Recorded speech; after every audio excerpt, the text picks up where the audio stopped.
নমস্কার। আমি আজকে আপনাদের কাছে ছোটদের বীরবলের গল্প পড়ে শোনাচ্ছি। গল্পের নাম অপরাধী চোর।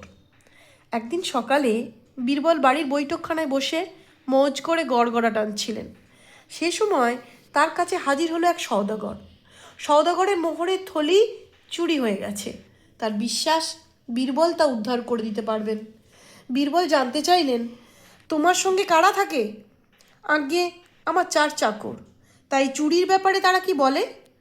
সবাই বলছে আমরা কেউ চুরি করিনি।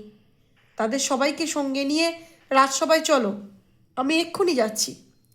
বীরবল চাকর 4টিকে আলাদা আলাদাভাবে জিজ্ঞাসা করলেন।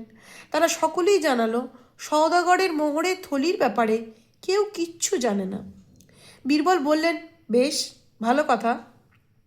তোমরা শুনে রাখো, হিমালয়ে এক যোগীর কাছ থেকে আনা আমার কয়েকটি জাদুকাঠি আছে। সেই জাদুকাঠি একটি একটি করে তোমাদের 4জনকে দিচ্ছি। কাল এসে আমাকে ফেরত দেবে।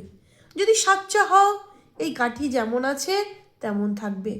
যদি কেউ মোহরের থলি চুরি করে থাকো, তাহলে তার কাঠিটি 2 আঙুল পরিমাণ লম্বায় বড় হয়ে যাবে। জাদুকাঠি নিয়ে 4জন চাকর মনিবের সঙ্গে ফিরে গেল বাসায়। যে চুরি করেছে রাতের বেলায় তার চোখে ঘুম এলো না।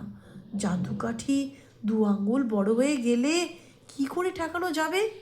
যদি 2 আঙুল পরিমাণ কেটে ফেলা যায় তাহলে ঠিক কাজ হবে। এই ভেবে সে কাঠিটি কেটে ফেলল।